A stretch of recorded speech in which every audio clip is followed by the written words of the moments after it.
Jones, John Cooper, and Jay Sean Cornell, Tuff Borland, and Damon Arnett. The player of the game was Brendan White.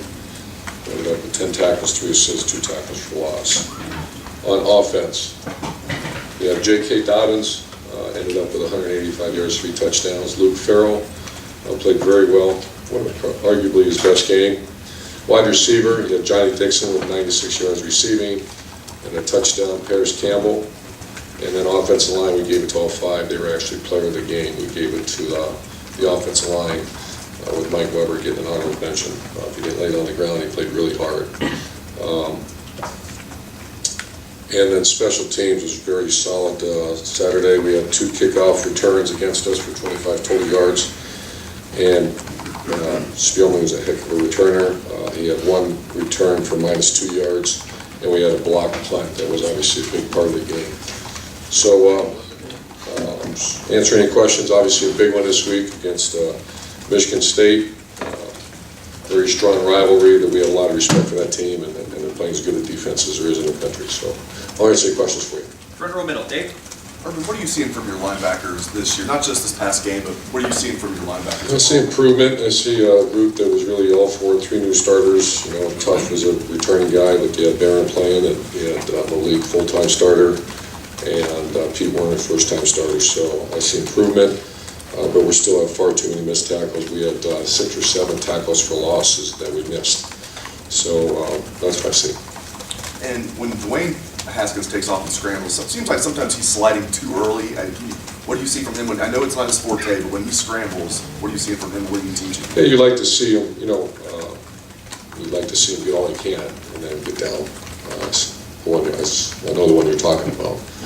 It wasn't the most graceful, so. But that's, you're asking what we want, get as much as you can get down. Second row right, Rob. Urban, along those lines, we all kind of remember Dwayne against Michigan, that run he had. Were we just fooled there, or has he been discouraged from running? Has he been coached to go down? Which one is it, I guess? No, I think, you know, not that I'm aware of. I mean, we've always wanted our quarterbacks. That's a big part of the game. You know, he made a nice play on the scramble to the right and completed the pass, keeping his eyes downfield to Luke. But no, you always want to get all you can and then do that. You thought he'd be more of a runner a little bit, or what's your analysis of that? I know he's not you know, obviously not a JT, but I'd have to go back and catch him off guard a little bit. You know, those are always those yards that you see that you have to get them somewhere else if you're not getting them from the quarterback. And then on the other side of the ball, I don't think we heard from you. In your words, how much is losing Nick Bosa affected this defense? I mean, not just him, but how he affects things. Can you talk about that? Yeah, whenever you know, arguably, well, not arguably, one of the probably top 5 players in America is not playing. He's an inspiration as a captain, was this, was that. And, but you know, that happened quite a while ago. So what's the impact? Obviously big, but you got to move on. Front row left, Doug. You talked a lot about last week, you guys, during the bye week, trying to figure out what to do, especially with the red zone, and work on that so much. When you come up with something like that jumbo package, you had Wyatt at it, can you just take us through a little bit? Are you watching loads of film? Are you looking at things you've tried in Florida? Are you looking at other teams? Is there almost, not a fight, but like a healthy debate? Someone thinks this, someone thinks that. What's it really like to come up with that? That's exactly what goes on. You know, first of all, it's our offense, and so we'll go back in time and say, what did we have? What did we do when we didn't have, you know, the JT, the Tebow, even Alex was a runner enough. The guys that weren't big runners were Chris Leak, Cardell Jones at times, but Cardell Jones was slamming in there. And then you know, when teams are loading the box on you, they're playing, especially last week, and defense, a lot of teams are playing down, it's called Bear Zero, which is just 2 extra hats wherever you go, so you have to throw it. And we want to run the ball, so it's all the above what you just said. Go back and see what you've done. You have Ryan Day, Kevin Wilson, others from other styles of offenses. We have that conversation. We go back and see the best red zone offenses in the country. You're talking about probably 40 hours of time into that. And it was great to see, you know, to see J.K. dive in the end zone twice, and then Paris on the little push pass to him. We were 3 or 4, and the one was a ill-advised throw, an interception. And we know, and you were asked about leadership, I think, a couple weeks ago with this team. We know the guys last year, JT and all those other seniors. Right now, maybe after a bad play, after a turnover, or if you're losing at halftime in the game, whatever, who are the guys in the game, on the sideline? Do you see players walking around telling guys to keep their heads up, or are you maybe missing some of that a little bit? I think it's growing as a team. You mentioned some outstanding leaders from a year ago. On offense, you can see those receivers picking up the slack, and you can see Isaiah Prince is a vocal leader, Michael Jordan his own degree, and then Dwayne's trying to get there. Dwayne, that's something that he's improved greatly. It still has ways to go. On defense, right now it's the confidence factor. We got 3 starters out of the secondary again on Saturday, and we're hoping. I think we're going to be finally we're going to have them all healthy. But it's been like that. It's been a deck of cards shuffling in and out of the back end of our defense. So I think we got them all healthy. It's hard to lead when guys are out of the game and you just don't have a consistency. And right next door to Doug, Steven? Haskins, in comparison now, he's been all season. That wasn't one of his best showings. Do you feel like the emphasis on the running game played a role into that? We talked about that. I mean, that's you get what you emphasize, and we spent a lot of time on some other facets of our offense. But yes, I would agree with that. And also, Brendan White talked about as well. He had a great game. Have you thought about starting him and Fuller together Sure. this Sunday? Yeah, I know those decisions are being made in the next couple of days.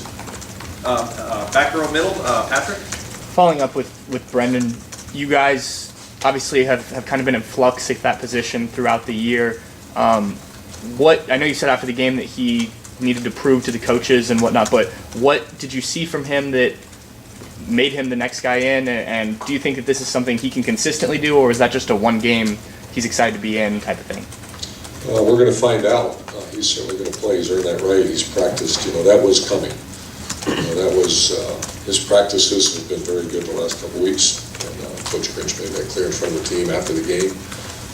But he's earned that right to be on the field. Given some other question marks, and you've talked about guys that are close and whatnot, does seeing a performance like that coming off the bench make you think any more about some of those other guys that you've mentioned being close, getting them in the game more? It certainly has, and we haven't had those opportunities like we've had in the past to get guys in the game. Right. And the best opportunity you get is a practice to come show yourself and get going. You can see on special teams, Josh Proctor made a heck of a play for us on the opening kickoff, I believe, or the second kickoff.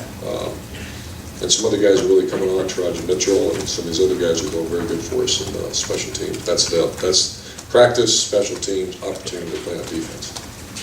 Fifth row left, Andrew? Do you feel the running game now is in a place where you can replicate the success you've had against Nebraska the rest of the season? That's what we're working on right now. Obviously, you're facing the number 1 rush defense in the country coming out this week, so that's going to be but our offensive line played very well in the backs. That was their best pad level game as far as dropping in guys and getting through those holes. Third row left, Dan? Urban, Mike Weber and Isaiah Prince posted after the game that you guys really didn't call any RPOs on Saturday, that it was more traditional runs.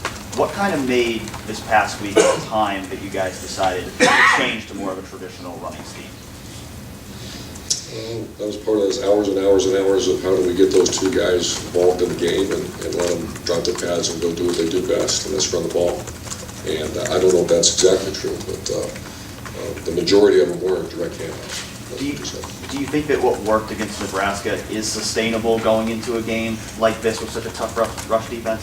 It has to be. I mean, obviously, schematically it will change because it's a completely different defense. That was a bare 0-3-4 look, and this is going to be a 4-3 look. So it's just, schematically it's different, but the mentality has to be the same. Front row right, Austin? Urban, to go back to what Doug was asking about that red zone package, what do you call that sort of jumbo look there? Where did this one specifically come from? Well, Wyatt Davis is a guy that's been, he's practicing. I mentioned his name, and we've got to get that guy in the game. Have to get him in the game, and we've done that before with Bowen. Do you remember in the past we put him at tight end, and other people have done that. And Wyatt Davis earned that right, and it worked. Have you been a fan of the continued rotation with Mike Weber and JK.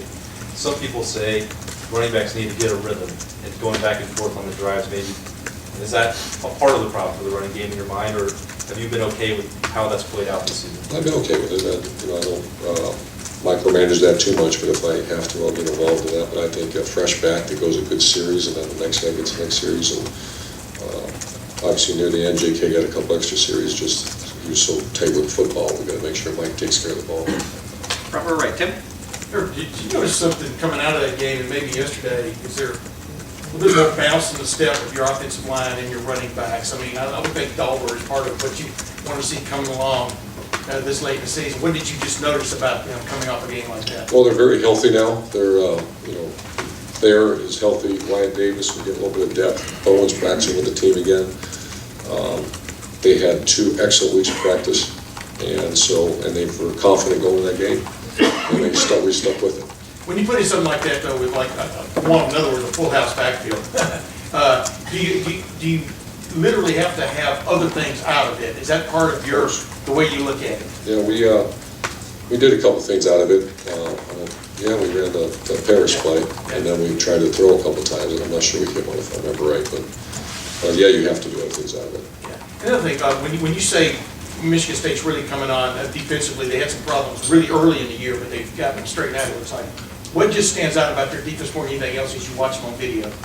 Their fronts, they're excellent corner. The boundary corner's an excellent player, and then that frees them up to do what they do. Their defense hasn't changed that much. They do a little bit different things this year, but well-coached defense, tough guys, defensive front's outstanding, and their back are outstanding. And kind of one last thing. Brendan White, as you're sitting there watching him Saturday, was it refreshing to you to see a guy that literally stepped up into the limelight and delivered? I mean, he was making plays, he wasn't just running around. Just what did that do for you? Because y'all have had problems getting another safety going. Right. It was, I'm not sure the term refreshing. I'm sure I've ever used that in my life. Well, Those who know me know that's not. Did you find somebody, I guess? Yeah. Did you find somebody? It felt good for him, and then also, you're right. I mean, going back to springtime, safety was not a solidified position. And we have to play much better at that spot. And we had some injuries this week, and then obviously the targeting call, and there he is, he's in the game. I looked out there and you had Sean White at one safety and Brendan White at the other. Far left, Lori? It seems like normally by this point of the year, we've asked you about having a state of the team address. Is that something you've done, or is that something that for some reason hasn't been an issue this year? Yeah, we at times we'll talk about that. We're not now. We're just we're trying to first of all find out who's healthy. Second of all, emphasis on the strengths that are enhancing them, and then fixing these issues that are the glaring mistakes that we got to get right. Is there something about this team that they are better at focusing on the little picture and ignoring that outside noise than maybe other teams? Yeah, it's just, a lot of it has to do with just who's playing. Who's at certain positions. You got Austin Max down. You don't have who's going to go in at that spot. You have some issues on defense. We find out that Jeffrey Kuda's not going to be able to play midweek. And then it's just a different situation this year. Front row left, Bill? Urban, when a guy like Brendan White comes in and hasn't played really significantly on defense all year and has that kind of game, arguably the best game we've had from a safety, do you wonder why he hadn't been part of the mix earlier? I know you talk about sometimes your position coaches handle the personnel. Do you ask yourself, well, if he's this good, how come he hadn't been in the mix, 5 No, months ago? I watch that closely, and it's a matter of practice. You have to do it. You don't just throw a guy in the game. And then if he's practicing and earns a trust in his coaches like he did Saturday, you'll see more playing time. And how involved is that process for a young guy? People look at what you guys have recruited the last 2 years, 2 of the best recruiting classes you ever had, and wonder why more of those guys aren't playing. Is how much of an uphill climb is it for a young guy to get on the field here, and is it perhaps too difficult for a young guy to get on the field? It shouldn't be. That's development. That's I think that's a great question. It's one that I ask quite often in staff meetings. Why is this guy not playing? Why is he not ready to play?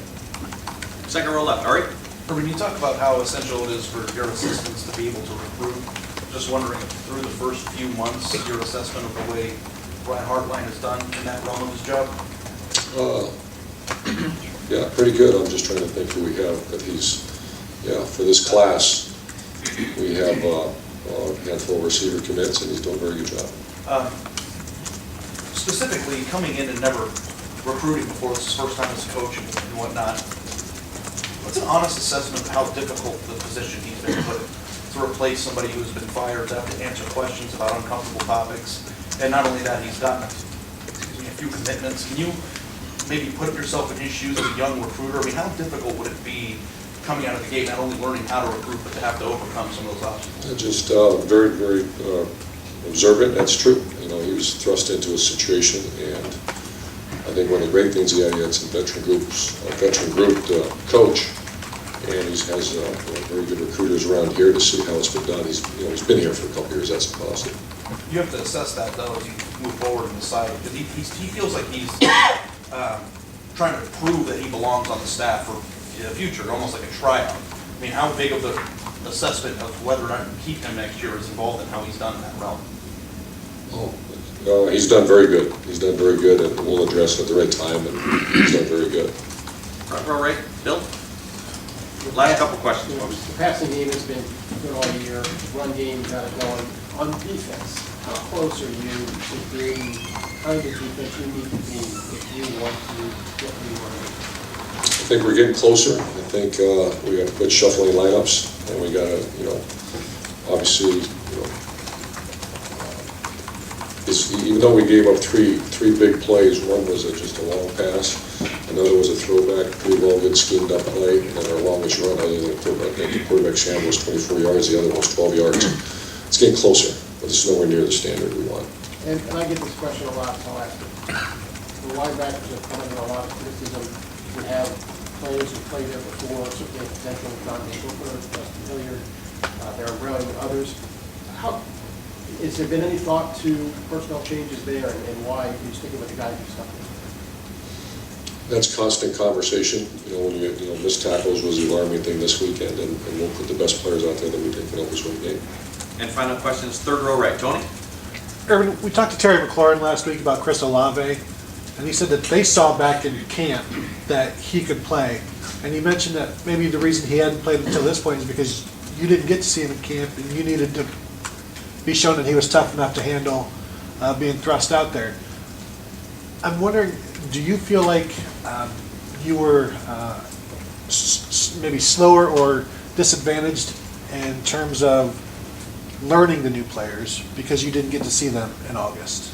Sure, I think especially the freshmen, and also the improvement of others. But Chris, it doesn't take long to see that he's a very good player. He made a great player for us on a kicking game Saturday, and you can see he's got an incredible skill set, great person. The problem before Austin Mack was there was just two guys at each position, so we certainly weren't holding it back. And he's come, he's earned that right to be in rotation. Do you think that's had a sizable impact on you not being able to see the players in camp? Has that had a sizable impact on the young players maybe not getting into the game until? I don't think so, because once again, I don't micromanage too closely. I'll have my opinions on the direct practice and all that, but I don't think so.